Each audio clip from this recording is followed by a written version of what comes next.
Hello, ladies and gentlemen. Drahcir here with a fellow YouTuber, a fellow hot seater, a fellow Total War fan, and a man of strategy, and all-around gaming. And I give you Incoherencel. I said that right, correct?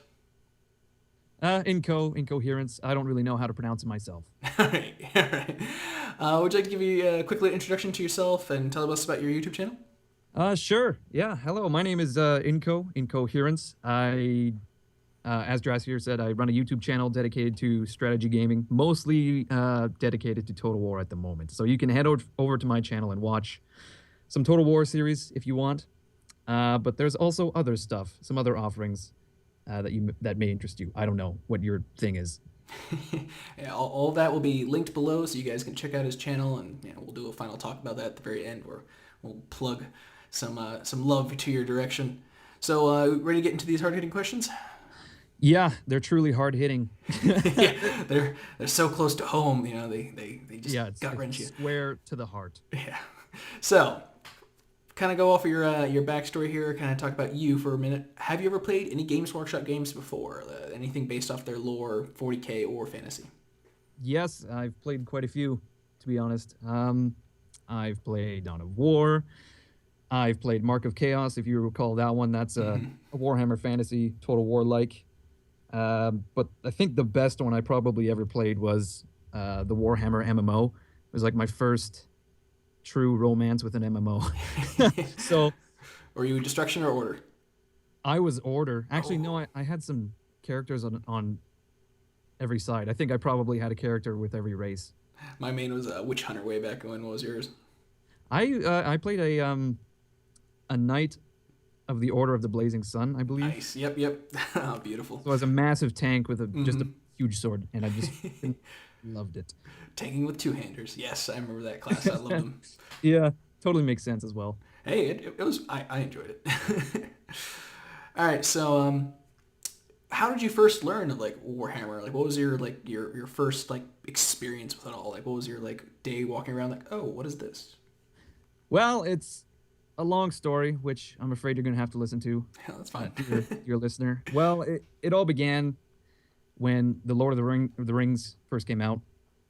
I fell in love with the Lord of the Rings, and I became obsessed with the Lord of the Rings. And for those of you that don't know, Games Workshop also put out a Lord of the Rings strategy battle game, which is basically Lord of the Rings on the tabletop. So a relative of mine, taking note of my love of Lord of the Rings, decided to buy me the miniatures, and I loved those. And then just kind of in a form of osmosis, I bumped into the other side of Games Workshop, which is of course Warhammer and Warhammer 40,000, and fell even further in love with them. So it's through Lord of the Rings that I discovered Warhammer, actually. And now I've got models of 40,000, and I do have an old collection of the Lord of the Rings one. Even I've never really been into the tabletop games as a player, though, mostly as a casual collector. So yeah, that's how I bumped into Warhammer. How about you? Oh well, see, I got sucked into it long ago because the first Dawn of War game when that came out, I actually played it, and I was talking to a friend one day. He's like, "Yeah, it's Warhammer. It's based off their tabletop," and I got into it via that, and here I am now, sitting with 10,000 plus points of Empire models and Oh boy. 3,000 points of orcs and goblins, and I got armies all over the house now. Like I've got really addicted to it, and so I've been playing it for almost 10 years now. So I've been into the hobby for a while. Oh wow, yeah. You're way more into it than I am, I'm Yeah, afraid. I'm one of those people when I get into it, I get into it hard. But so let's get back to you here on this. When it comes to the other Dawn of War games and all the other Warhammer games, you feel they've done justice to the lore, right, or the IP, or is there anything really like just like that didn't sit well with me? Um, I think overall it's been a pretty positive experience for me. I think a large part of that though is I'm averse to playing the terrible Warhammer games, like the the Warhammer games that Games Workshop have kind of just thrown out and they've accumulated. So I've never played any of those ones, but I would say I've played like the cream of the crop when it comes to Warhammer games. And as I said, my experience has been overwhelmingly positive. Fair enough. Um, I, like I said, I remember getting lost in the Warhammer MMO big time. I loved exploring and just discovering all the lore and truly role playing as a knight of the blazing sun, Mhm. smiting orcs. So, what's your feelings then on Creative Assembly slash Sega actually taking up this role and trying to take up that torch? Do you feel they'll actually carry it out? You know what? I am extremely positive. I don't know. I should state to everyone out there that I am usually pro Creative Assembly. I see a lot of negative attitudes towards them, a lot of toxic feedback. I spend a lot of time on the Total War subreddit, and it's probably like a situation of the vocal minority, perhaps, but it seems like the sentiment there is overwhelmingly negative, especially towards Rome 2 and Attila, the most recent offerings from Creative Assembly. So, with that in mind, just be aware that I am a big fan of Creative Assembly, although I do have grievances with them. So having said that, I'm really positive about Total War Hammer because this is like the perfect marriage of IPs, I should say. I mean, Warhammer is a tabletop formation based tactical game, battle game, I should say, and Total War is basically that in video game form. So for them to actually marry the two, it just seems like a match made in heaven, and I'm surprised they haven't done it sooner. Although recent events lead me to believe that it's just kind of like a mix of like it's like a perfect storm that this game is coming to existence. Yeah, especially with the announcement of Age of Sigmar, I think that was Yeah, an that's interesting turn. exactly Yeah, exactly what I'm talking about. yeah, we'll definitely have to get into that then for sure. so, Later on, yeah. um, I guess another kind of question I was saying. So, I guess this kind of goes in a positive or a negative kind of thing.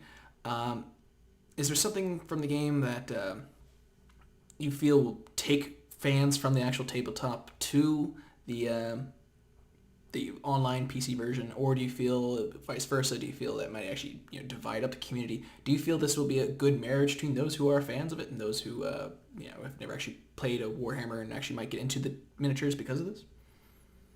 Well, it's I think it's tough to say because, as we just mentioned, Age of Sigmar kind of wiped Warhammer Fantasy off the face of tabletops. Mm-hmm. I mean, there's going to be players out there playing legacy versions of Warhammer Fantasy, of course. But if you are a new, say you're a new player, you discover Warhammer Total War, you fall in love with the lore and the world, and then you discover that Warhammer Fantasy itself is not actually supported by Games Workshop. It's just kind of a weird situation. You're left in this limbo. Mm-hmm. Um, I'm of the mind that Games Workshop is now going to distribute their IP in Warhammer Fantasy as is more like a digital IP, I guess, because Age of Sigmar has wiped the tabletop clean. And I see a lot of Warhammer Fantasy based games that look actually really good coming out at about the same time. For example, we have Warhammer Total War. There's one called Mordheim, City of the Damned, which is basically a carbon copy of the tabletop game in video game form. There's one called Vermintide, which is essentially Left 4 Dead, but with Skaven. Yeah. So I feel like Games Workshop is discarded Warhammer Fantasy as a physical IP in a way, and they're now deciding to lease the IP and the lore and that really rich background to video game companies, I suppose. So I guess in a roundabout way, what I'm saying is I don't think Warhammer Total War will affect the tabletop really, because there's no longer a solid connection. Mm-hmm. I mean, obviously, if you've never run into Warhammer or Warhammer 40,000 and you play the game and you discover Games Workshop, maybe that will lead you into playing 40,000 or whatever. But it's what I'm imagining is if Games Workshop released a Total War like Warhammer game when they were actually supporting the tabletop game, that would be a very different situation. But that's not really what we're seeing here. So maybe that would have been the perfect marriage, and this is kind of just like, all right, marriage. Actually, I think they were probably uh, they would not have made Warhammer Total War if they were still supporting the tabletop game. Because if you think about it, the entry level to Warhammer Fantasy on the tabletop in just dollars and cents is extremely high. I mean, to make an army is probably, well, you would know better. Yeah. It's probably $100+ 150 to get Yeah. a For respectable army. those, yeah, I was gonna say, for those who don't know, when we're talking points wise, so like a 5 point model is, maybe costing you about $1.25 per model. So if you buy they generally come in packs of 10. You're looking at spending about $25 for that pack. Yeah, so to actually build a workable army of, say, 10 units or whatever, you're now looking at significant investment in just straight dollars and cents. And that is a really high barrier of entry to new players. So to actually convert your tabletop game into a video game, well, why would someone spend $150 to play one army when they can buy a $60 video game and play all of the armies? Exactly. So I don't know if they would have considered making this game if they were actually supporting a tabletop game. Yeah, I was gonna say, I have seen that on a few forums as well. People saying that this will open the floodgates for them selling the IPs, but more backing up what you've said. And I'm hoping that's the case. Now, I am kind of this. I think we'll talk about a little later. But when it comes to Games Workshop and their hesitance towards letting modders get into the game, but yeah, I think that's a discussion for later on here in the interview. But I will say I am of the same opinion on this with you, that I feel that this is probably the only reason why they finally let this happen. And Age of Sigmar is just their way of going, okay, so we can't touch our old IP, but we now can touch this IP because it's completely different. Well, so next question then, I guess following up with that, kind of going with it, was what is your opinion on Age of Sigmar? How do you feel towards it? To be honest, I haven't read a lot about it. I tend to read, excuse me. To be honest, I haven't read a lot about it. I have read a lot about Warhammer Fantasy. This is just from a lore perspective, sorry. I do know a lot about Warhammer Fantasy lore. Obviously, I'm not an expert. I can't know all things. But I have not done a respectable amount of research on Age of Sigmar. From my understanding is now they're battling on celestial planes in a way, which is kind of bizarre. Yeah. But that's just, I digress. That's not really the answer to the question. The real answer is I personally am neutral about it. Like I said, I was never really heavily invested in the actual tabletop game. So for them to axe the actual tabletop in support of Age of Sigmar doesn't really affect me. Having said that, though, I really understand where Games Workshop is coming from with this move, because perhaps this is not common knowledge, I'm not sure, but Warhammer Fantasy did not make nearly as much money as Warhammer 40,000. And you can see this in just the support that Warhammer Fantasy got compared to the support that Warhammer 40,000 got. In Warhammer Fantasy, there's armies that have not gotten new books in like years. Yep. And new units, new books. I think Bretonia is woefully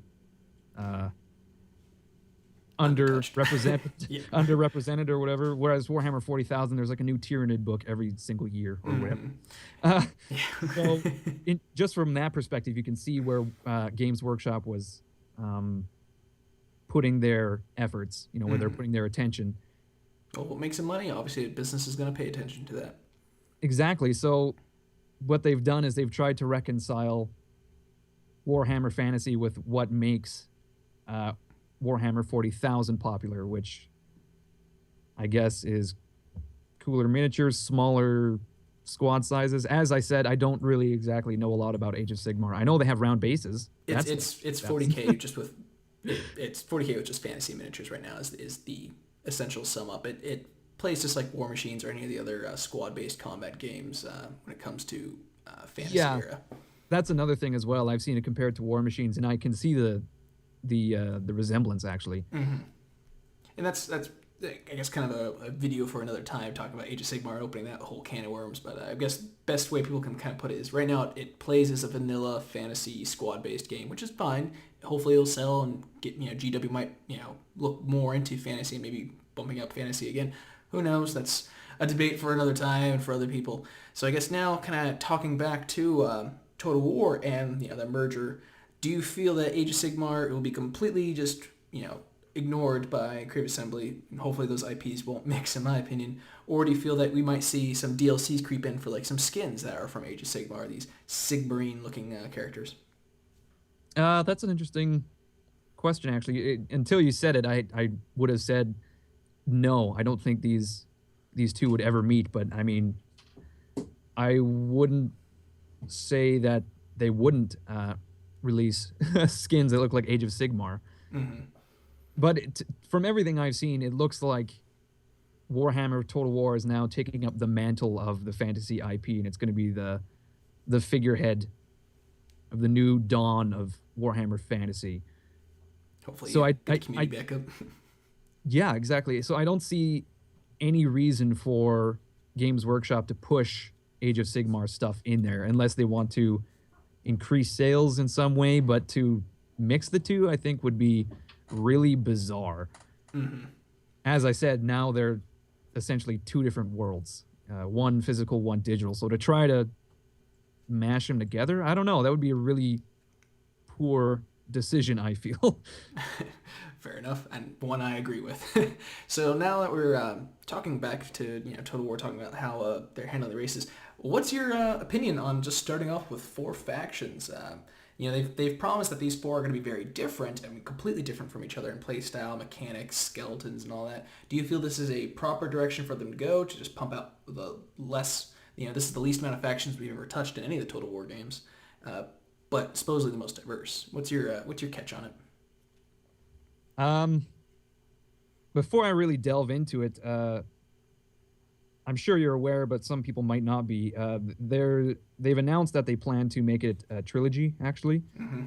So there's going to be 3 Total War Warhammers, and as I understand it, they will each be a standalone, which leads me to believe that the first Total Warhammer, I'm just going to call it Total Warhammer, and everyone else is. Yeah. So the first one will have the 4 factions that we're discussing, but the second one will most likely, it needs to have its own factions to be a standalone. Mm-hmm.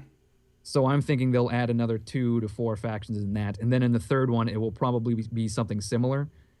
So like I said, I've seen a lot of negative comments about Creative Assembly, and people are worried that they're going to be whoring out essentially factions as DLC. But coming from what I've just said, that they're going to be making 3 games, I don't see that being viable. You can't sell factions as DLC when you're also at the same time trying to sell them as the main factions in your standalone games, if that makes any sense. So getting back to the initial question, I feel like 4 factions, if they're all really diverse, I'm all for it.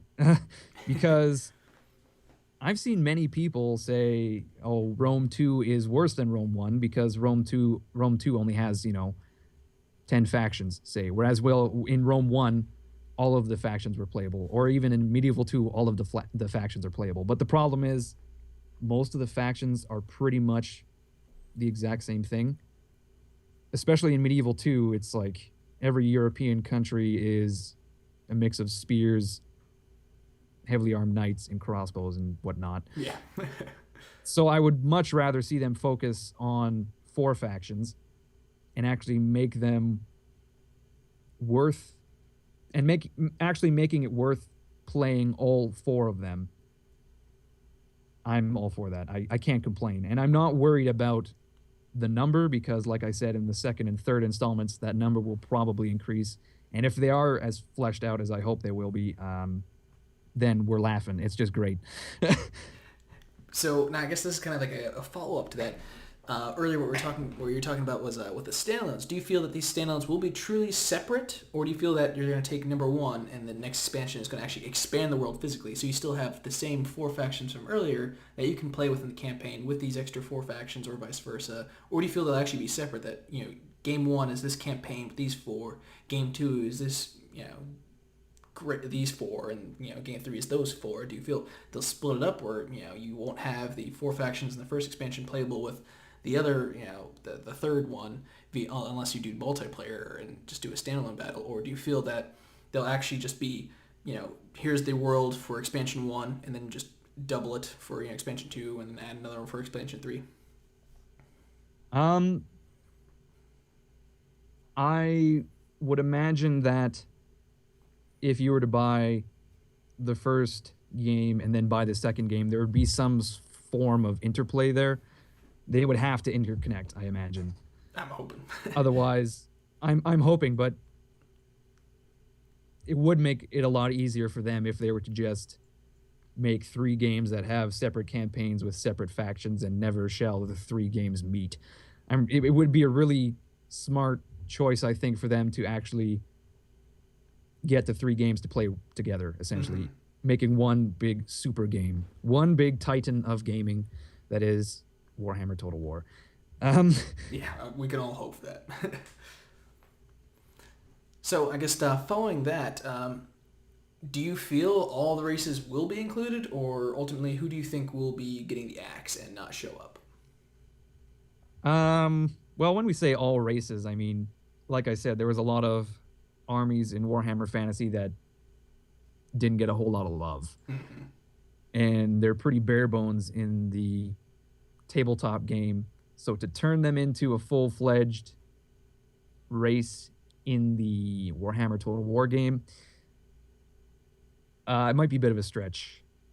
I mean, I feel as if the actual armies on the tabletop that are well represented will probably be as equally represented in Total Warhammer. I hope, anyway. I mean, like I said, Bretonnia, very much underdeveloped. Will we see Bretonnia as a main faction, say, in the second expansion? I don't know. There's probably armies and factions that would take their place. So you feel Bretonnia is going to be one of the cuts? I imagine Chaos Dwarves will be up there with a faction that gets yes, cut. That's exactly it. Another one, Chaos Dwarves. You got like Arabia or whatever. The Border Princes. The Border Princes. Wood Elves. Yeah, Wood Elves. I mean, well, they released a bunch of Wood Elves miniatures right before. Well, I wouldn't say right before. It was probably a year before they axed the fantasy. So at least they were looking to update Wood Elves. I think Wood Elves would actually be one of the main factions, just because you need a stereotypical elf faction. Yeah. Maybe High Elves, I guess. Yeah, well, I imagine we'll have the High Elves, and I imagine we'll have, of course, then their counters, the Dark Elves. I feel those will be 2 staple DLCs, or at least factions or expansion standalones that we'll get, kind of like this Uthwan pack. I'm thinking my tinfoil hat theory is that the second expansion is going to be like Uthwan, and you're going to have Dark Elves and High Elves, and then you'll probably have like the Skaven and Lustria, like with the Lizardmen. Yeah, that'd be interesting. I don't know how they'll represent the entire world of Warhammer without interconnecting the games. Yeah, it'd definitely be interesting. I don't know, tinfoil hat theories. That's why I'm chalking most of these interviews up as like, well, here's our tinfoil hat theory on what's going to happen. here's the opinions of some people. Yeah. So kind of going into it, you are a fan of the lore, so you know that truly the Empire is not one continuous mass. Same with the other factions. Like Chaos really isn't just the followers of Tzeentch. They're Khorne, Nurgle, and Slaanesh. Do you feel DLCs will break these factions up into separate playable factions, or do you feel it'll just be kind of like how they did with like Rome 2, where instead of choosing from breaking up the Italian state into 3 different factions, instead of like the Scipii, the Julii, and I can't remember the third. Do you feel that they're just going to do something like that, where it's a player house, like you chose Rome 2, you chose the Roman Republic, and you got to choose between the Julii, the Scipii, and I think it was the Junii. Yeah, I think so, yeah. Do you feel that's going to happen? Again, I'm going to preface this answer from what I understand of the materials and interviews and stuff released by Creative Assembly. When you choose a faction in Total Warhammer, your first order of business is to unite your faction. So you're not really playing the Empire per se, but you're actually following the quest line of Karl Franz as he unites the Empire. So I guess the question is, can they split up the empire if that's the case? I guess, yeah. Because it just sounds like the main drive of the game is going to be linear quests around your heroes, say, Mm-hmm. or your characters in a way. Because I feel like Warhammer Total War is going to be Total Warhammer, whatever, is going to be really character based. Mm-hmm.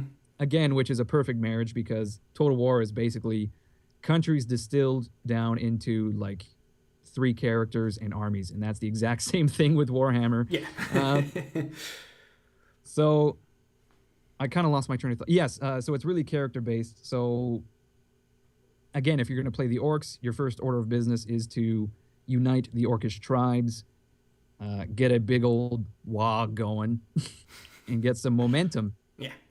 So, like I said, a counter question: can they split up the orc tribes into DLC factions if you're really playing a warlord or whatever? I don't know. I honestly don't know how DLC is going to fit into Warhammer Total War. I'm not too worried about them selling factions because, as I said, the other two games will add factions, so you can't sell factions that you're trying to sell here or in two different places, kind of thing. Fair enough.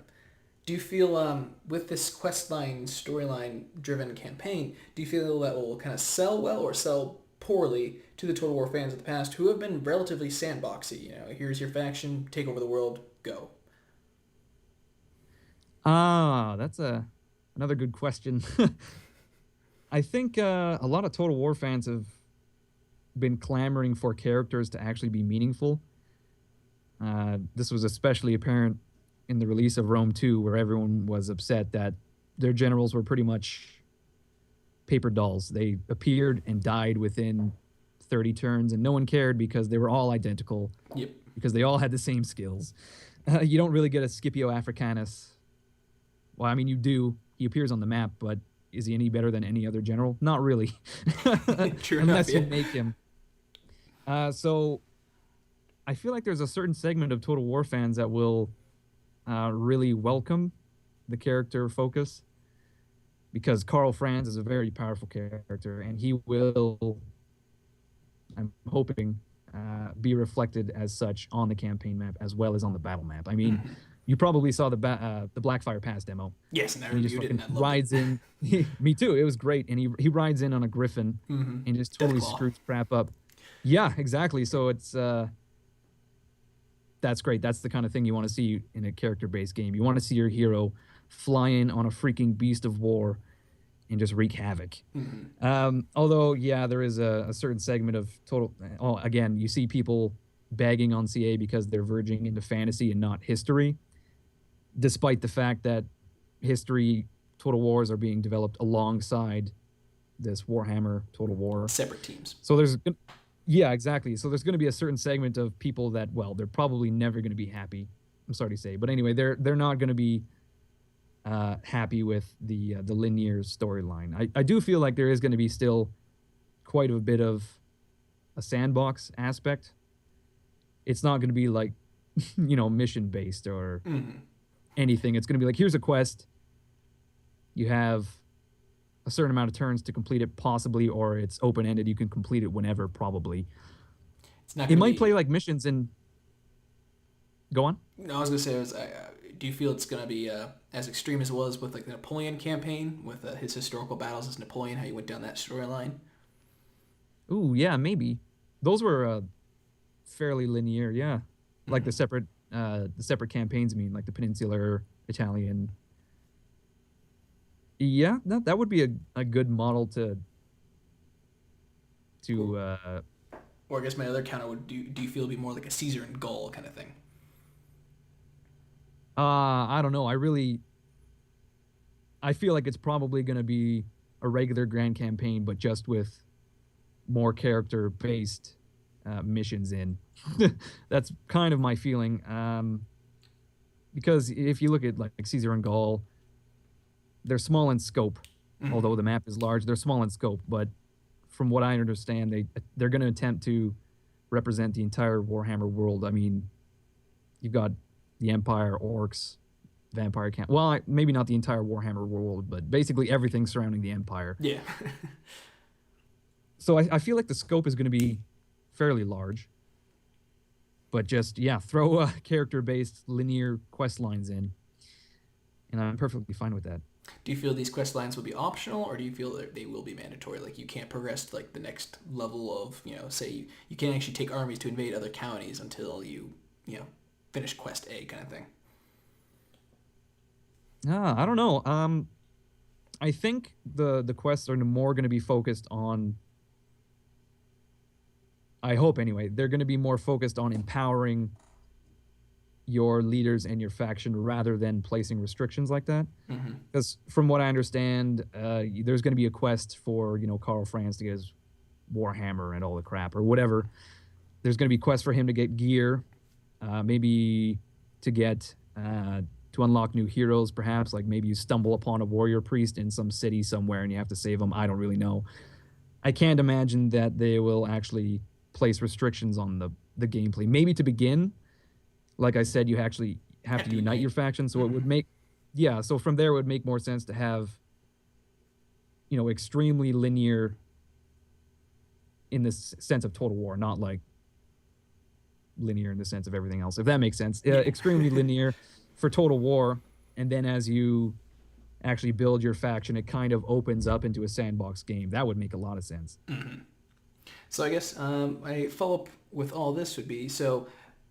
Out of the DLCs, if you don't see factions coming out of the DLCs, I imagine you just see kind of like unit packs and lord packs coming from the DLCs. What kind of DLC are you looking for? Like, what would be your go-to? Like, what would you like to see as like the first DLC of the game?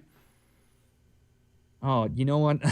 Like I said, I don't even know what DLCs they would be able to add. Maybe they'll take those smaller factions, the minor factions, and add them as DLC, which I mean I would be fine with. But the problem then is if you're adding factions as DLC and you're trying to make every faction worth playing, you now actually have to make a minor faction play as well as a major faction, and it's going to be, I don't know, it's just going to be really hard. So I don't know how they would pull off faction DLC unless they made the minor factions just really minor and not worth playing. But then why would anyone buy them? Mm-hmm. As for like unit packs or anything, that would make more sense because there is just a plethora of exotic units. Mm-hmm. But then it would make more sense to actually have those units in the base game.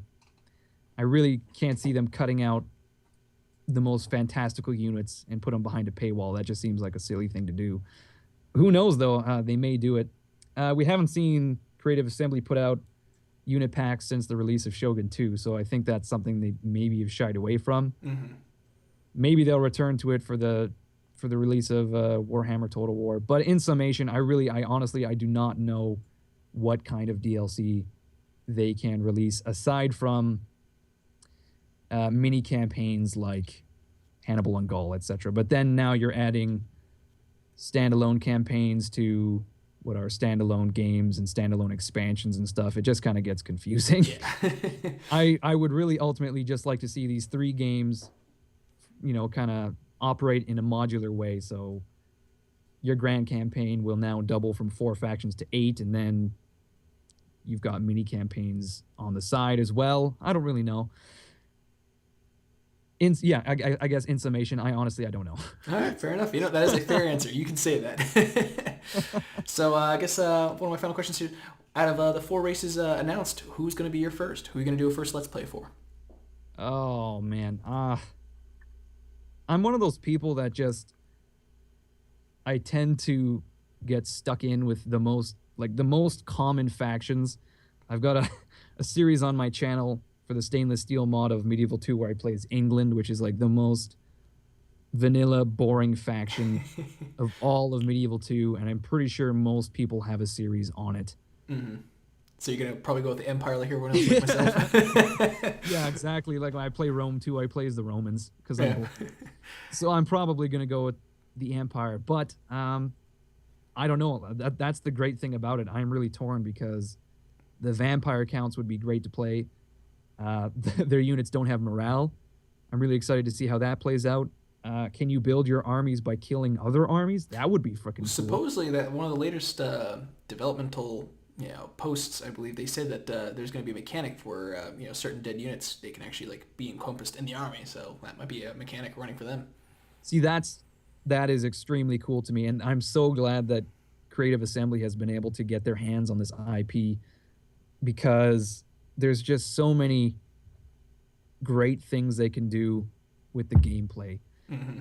And I feel a lot of that is due to the lore and just the background of Warhammer Fantasy. There's so many fantastical, crazy things in the lore that translate well into good gameplay. And a good example is being able to incorporate your defeated foes into your armies and just trampling forward. And another one as well is the orcs. It seems like when you're playing the orcs, there's going to be some sort of momentum. Yes. So Yeah. if you're playing the orcs and you're gaining victories, then you're getting more and more powerful. Perhaps your warlord is actually physically growing because, as I understand it, that's what happens. Yep. So he's getting bigger and meaner and badder, and all of your orcs as well are getting bigger and meaner and madder, and you're just gaining this momentum, and you're about to steamroll over the rest of the map. Mm-hmm. And now your main concern is, do I fight those risky battles, or do I do it the orcish way and just go headlong into whatever the hell? And whatever happens, yeah, exactly. It's like we'll just go headlong into this Empire army, and whatever happens, happens. So that seems like a really compelling gameplay element that has never been seen in a Total War game, and I'm not sure if it's ever been seen in a strategy game. Is there a momentum system in any other strategy game? Not that I can recall. So it's a completely unique.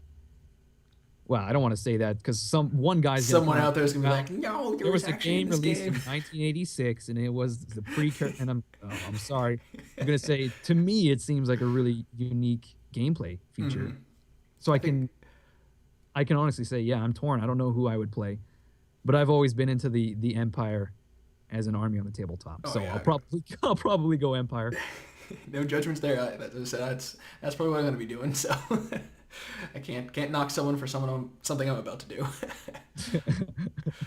Well, I think and then you bring the dwarves. Yeah. Sorry, I was going to ramble on about the dwarves. Go right ahead.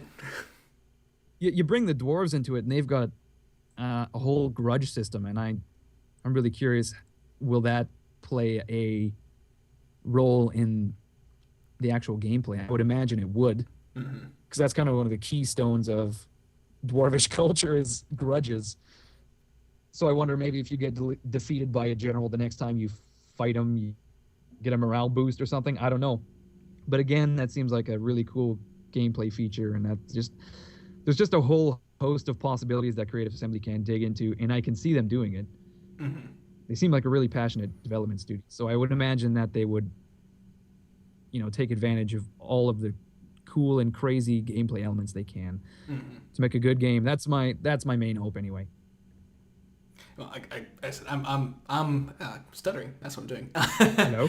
I'm hoping that the same thing that we're just talking about is the case. Do we just disconnect? I'm not sure. I was having a bit of a chopped up feed here, so those who are listening to this, sorry if there's some internet connection issues going on between him and I, but it should be fine now. I'm not sure. I guess that's good timing in a sense. That pretty much wraps up all the topic questions I have. Is there anything you want to kind of address that we didn't really cover or anything like that? Oh, you know what? I could probably talk about this for quite a while at length. So it's probably best that we just stick a fork in it. It's done. And just wrap it up here. I imagine we'll have definitely another follow-up interview once the game does get launched, and we'll see whose tinfoil hat theories was right and whose tinfoil hat theories were wrong, and kind of get some ideas of what's the direction that they're going to take Warhammer. But I do thank you so much for coming out. I thank you so much for your time. Definitely, guys, check out all the links that all his channel videos, anything like that. I'm going to be linking down below. If you have like a Facebook or Twitter, all that, it's going to be down in the description below. So guys, do check out the links below. That's how you can get to him. Do you have a farewell or like a going away saying you like to give? Well, like a sign off, like a catchphrase? No, not really. I'm much too not cool, anti-cool to have a catchphrase. So I'll just say thank you everyone for listening. It was a pleasure to come on here and just ramble on about something I'm passionate about. So thank you, Drahcir, for having me. Thank you, everyone, for listening. Oh yeah, we're definitely doing this again for sure. Thanks for watching, guys. Do once again like his channel. Links below. Like, subscribe, comment below, and as always, I'll see you on the high ground.